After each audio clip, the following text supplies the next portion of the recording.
میں ایک جگہ بیٹھا تھا، سامنے ٹی وی چل رہا تھا، آواز نہیں تھی۔ میں نے دیکھا ایک نوجوان ناچ رہا ہے، ڈانس کر رہا ہے ساحل پر، اور اس کے ساتھ 10-12 لڑکیاں وہ بھی ڈانس کر رہی ہیں۔ میں نے دیکھا بہت خوبصورت نوجوان ہے۔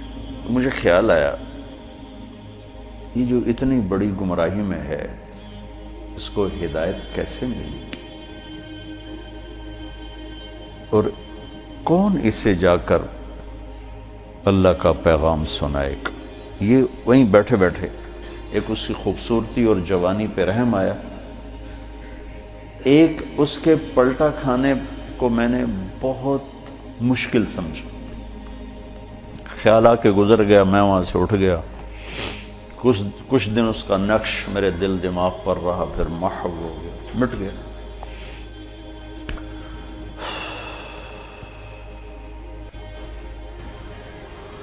کراچی کا اجتماع تھا ستمبر میں، تو انہوں نے میرے لیے ایک چھوٹا سا خیمہ بنایا ہوا تھا کراچی والوں نے، تو میں وہ خیمے میں بیٹھا ہوا تھا، تو ایک نوجوان میرے پاس آیا کہ جی پاکستان کا ایک مشہور گلوکار ہے، اس کا نام ہے جنید جمشید، میں آپ سے ملانا چاہتا ہوں۔ میں نے کہا کدھر ہے؟ کہ میرے ساتھ ہے۔ میں نے کہا تم کیسے جانتے ہو؟ کہ میرا کلاس فیلو تھا۔ میں نے کہا لے آؤ۔ تو وہ اس کو جب لے کر آیا تو اس نے چہرہ چھپایا ہوا تھا، مجمع کی وجہ سے شاید چہرہ پورا سے چھپایا ہوا۔ میرے سامنے آ کے بیٹھا اور یوں کھولا تو وہ وہی نوجوان جس کو میں نے اسکرین پر ناچتے دیکھا تھا۔ میں نے کہا آپ کا نام؟ کہا جی جنید جمشید۔ میں نے کہا کیا کرتے ہو؟ کہ میرا موسیقی سے تعلق ہے۔ میں نے کہا گاتے ہو یا بجاتے ہو؟ کہ جی میں گاتا ہوں۔ کہ یہ جو دل دل پاکستان ہے یہ میں نے گایا ہے۔ اچھا اچھا اچھا، وہ تو بہت مشہور ملی نغمہ ہے۔ کہاں جی وہ میں نے گایا ہے۔ اچھا، اس کے بعد میری اس سے کیا بات ہوئی، اب 20 برس ہونے کو ہیں، یاد نہیں۔ تاثر یاد ہے کہ اس نے آگے کیا جواب دیا۔ کہنے لگا میرا جی چاہ رہا ہے آپ بولتے رہیں اور میں سنتا رہوں۔ مجھے لگ رہا ہے جیسے کوئی میرے زخموں پہ مرہم رکھ رہا ہے۔ میرا ایک اور دوست بھی ہے، میں چاہتا ہوں میں اس کو بھی لے کر آؤں، سلمان، وہ بھی آپ کی باتیں سنیں۔ پھر تھوڑی دیر بعد اس نے کہا میں ایک سوال کرتا ہوں۔ ایک پاکستانی نوجوان جس گلیمر کو، گلیمر کہتے ہیں رعنائی، عیاشی، دنیا کی موج میلہ، جس موج میلے کو ایک پاکستانی نوجوان خواب میں دیکھتا ہے وہ مجھے حقیقت میں حاصل ہے، میرے پاس ہے۔ لیکن اس کے باوجود میرے یہاں اندھیرا ہے۔ کیا یہ میرے یہاں اندھیرا ہے، یہ دل خالی ہے، مجھے یوں لگتا ہے میں وہ کشتی ہوں جس کا کوئی ساحل نہیں، جس کا کوئی گھاٹ نہیں، بے منزل مسافر ہوں۔ اچھا، بے منزل مسافر ہوں، یہ ایسا کیوں ہے؟ میری تو ہر خواہش پوری۔ میں نے کہا اللہ تعالیٰ نے انسان کو 2 چیزوں سے بنایا ہے، ایک جسم ہے، ایک روح ہے۔ ان دونوں کی ضروریات الگ الگ ہیں۔ جس کی ضرورت پوری نہیں ہوگی وہ فریاد کرے۔ جسم کو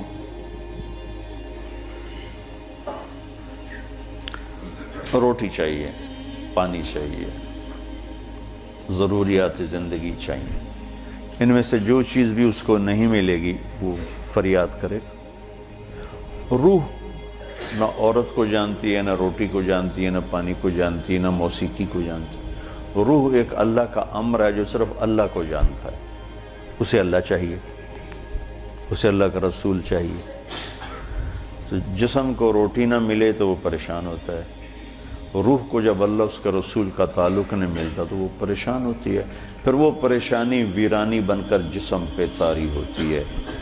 پھر ہم اس کو دور کرنے کے لیے اس سے اور بڑی عیاشی میں جاتے ہیں کہ شاید ابھی کچھ کمی ہے، وہاں اس کی بھوک اور بڑھتی ہے، وہ اور فریاد کرتی ہے، پھر ہم اس سے بڑی عیاشی میں جاتے ہیں، پھر اس کی بھوک اور بڑھتی، وہ اور فریاد کرتی ہے۔ اس قسم کا مضمون تھا، اس وقت ذرا تفصیل سے تھا، خلاصہ یہ۔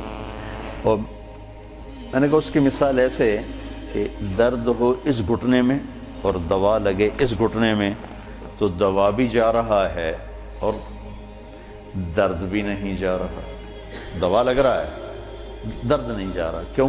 جہاں درد ہے وہاں دوا نہیں، جہاں دوا لگ رہا ہے وہاں درد کوئی نہیں، تو آرام کیسے آئے گا؟ تو یہ بے چینی، کرب، یہ تو روح میں ہے اور ہم اسے دور کرنا چاہتے ہیں. جسم کی ضرور موسیقی، کھانا پینا، 5 اسٹار ہوٹل، گلیمر، موج میلہ، پروٹوکول، یہ تو سب جسم کی چیزیں. روح کو ان سے کیا سروکار؟ لیکن جس دن اسے غذا ملے گی، ایک دم منزل بھی ملے گی، راستہ بھی نظر آئے گا، ساحل بھی نظر آئے گا، گھاٹ بھی نظر آئے گا اور منزل مقصود کا بھی پتہ چل جائے گا. تو یہ ہماری پہلی ملاقات تھی اور میں نے غالباً کہا کہ آپ کچھ تبلیغ میں جانا شروع کریں، 3 دن لگانا شروع کریں. کہنے لگا میں کیسے لگاؤں؟ میں تو گاتا ہوں، ناچتا ہوں، ڈانس کرتا ہوں، تبلیغ کس منہ سے کروں گا؟ کعبہ کس منہ سے جاؤ گے غالب، شرم تم کو مگر نہیں آتی. میں نے کہا یہ تو دوا ہے. تو پہلے دن دوا کھانے سے آرام آتا ہے؟ مسلسل دوا کھاتے کھاتے کھاتے بیماری دبنا شروع ہوتی ہے اور اللہ تعالیٰ اسے ٹھیک کر دیتا ہے. یہ دوا ہے، تم شروع کرو. اس کو سوچو مت کہ میں ناچ رہا ہوں، گا رہا ہوں، چل ٹھیک. کوئی قبولیت کی گھڑی تھی اس نوجوان کی، اس نے 3 دن شروع کر دی. یہ جمشید اس کا کلاس فیلو تھا. یہ اس کو سب سے پہلے سلام دعا، یہ تبلیغ میں لگا تو اس کو اپنے اس کا خیال آیا، اس کو ملنا شروع کیا. پھر ایک جگہ پر آ کر وہ رک گیا، آگے نہیں لے جا پا رہا، تو اللہ نے اس میں مجھے ذریعہ بنایا، مجھے ڈالا.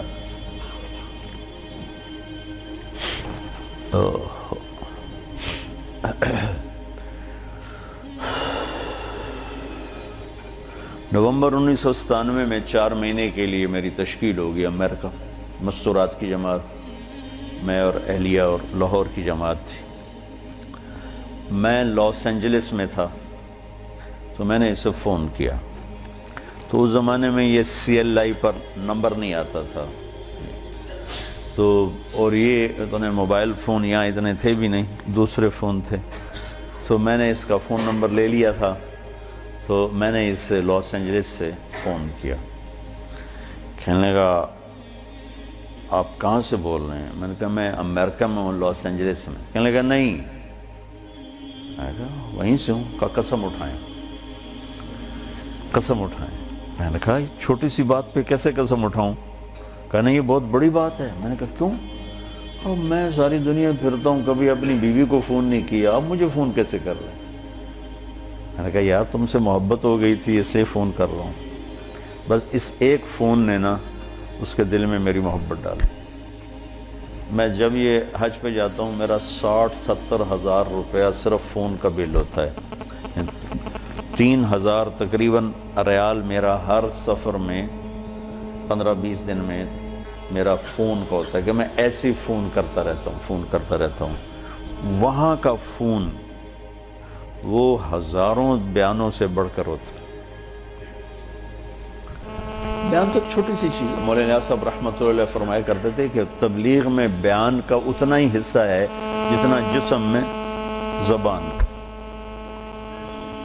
6 فٹ کے جسم میں 5 فٹ 10 انچ 8 انچ کے جسم میں 2 انچ کی زبان ہے. اتنا ہی تبلیغ میں زبان کا حصہ ہے، بول کا، بیان کا.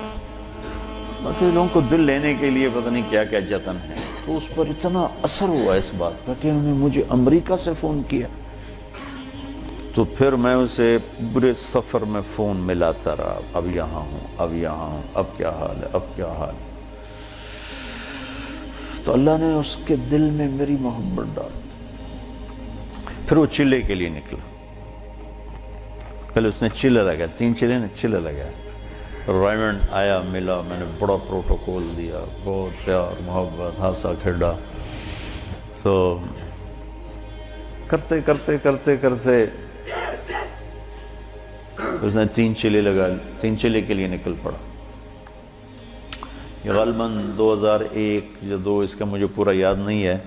تو اس وقت یہ 3 چلے کے لیے نکلا. تو اس نے مجھے بالا کوٹ سے فون کیا کہ مولانا میں اس وقت بالا کوٹ کی ایک پرانی مسجد ہے، اس میں ہماری جماعت ہے، باہر فرش ٹوٹا ہوا ہے، اس پر ایک پھٹی ہوئی چٹائی ہے، اس پر میں لیٹا ہوا آپ کو فون کر رہا ہوں، اور جس سکون چین کو میں 5 سٹار ہوٹلوں میں ڈھونڈتا تھا وہ مجھے یہاں اس ٹوٹی ہوئی مسجد اور پھٹی ہوئی چٹائی پہ مل چکا ہے۔ مجھے یوں لگ رہا ہے میں ہوا میں اڑ جاؤں گا، بعین ہی اس کے یہ الفاظ تھے۔ تو میں نے کیا جواب دیا یاد نہیں، لیکن غالباً میں نے یہی کہا کہ اب روح تک اس کی غذا پہنچ گئی تو موج ہو گئی۔ یہ اس نوجوان کا ابتدائی سفر تھا۔